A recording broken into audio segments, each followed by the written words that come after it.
as you can see. The numbers have spiked from about 1,000 a day in early June to more than 5,000 cases yesterday. And that's prompted a lot of these politicians in Florida, from mayors and others, to tell people to wear masks. But as the Tampa Bay Times reports, masks are dividing Florida's Republican leaders as coronavirus outbreak spreads. Some have supported mask ordinances, some are suing to stop them, and some are trashing them on TV. Joining us is one of Florida's leaders, the former governor and current Senator Rick Scott. Senator, welcome back to the show.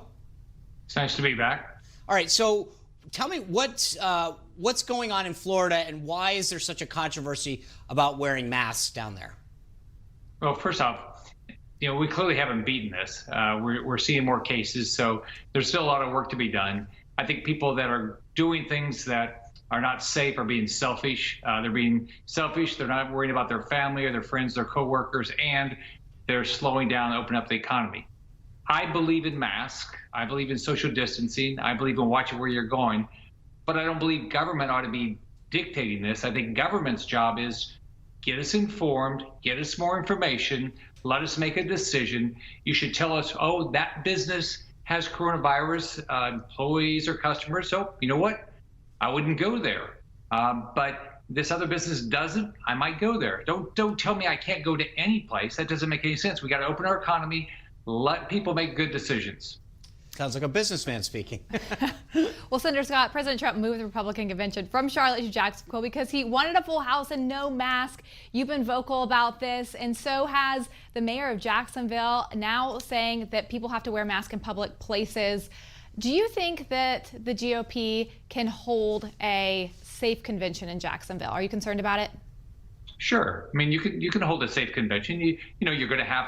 You're going to have to social distance. You're going to have to, wear a mask. You're going to, you ought to be checking temperatures. You ought to do all these things.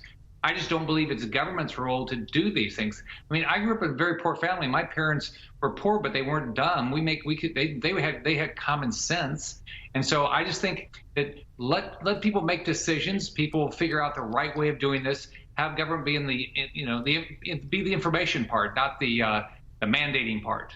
Hey, Senator, you obviously, with the governor, you brought a lot of jobs there. You understand the impact of tourism on Florida.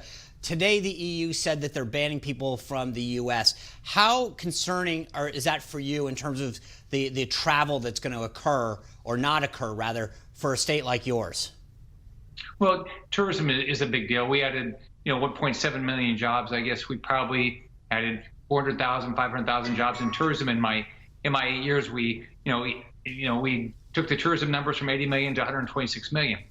But here's the bottom line. The bottom line is people are going to go where they feel safe.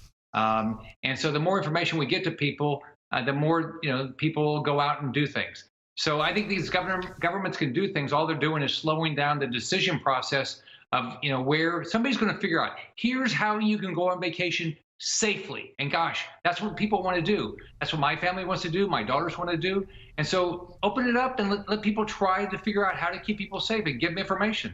Right.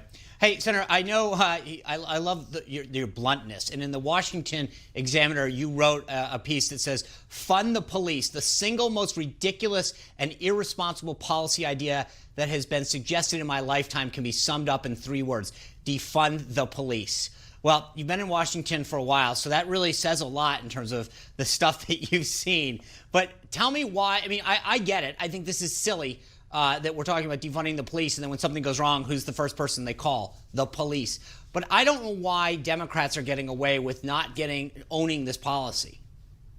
Well, I mean, what the Democrats are letting happen is mob rule, whether it's, defunding the police, whether it's tearing down statutes without, a logical process. I mean, they've just gone off a deep end. But think about it. We all, I'm going to finish that thought here. When I was governor, you know what people cared about? They wanted a job, they want their kids to get a good education, and they want to live in a safe community.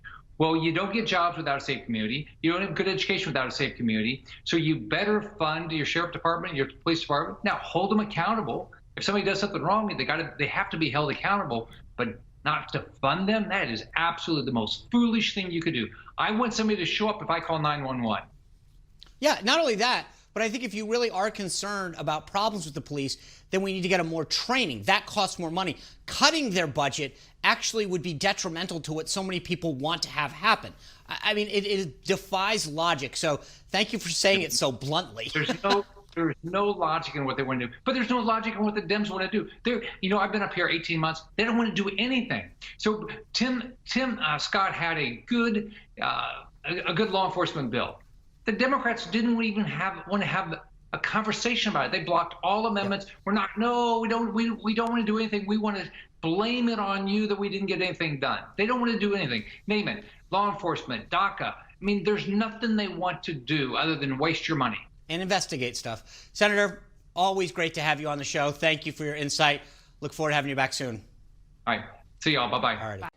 You just watched Newsmax TV, America's fastest growing news channel, now in 65 million homes. Get Newsmax TV on all the major cable systems or go to newsmaxtv.com and click on the Find Newsmax tab to locate us. Remember, Newsmax TV, we're real news for real people.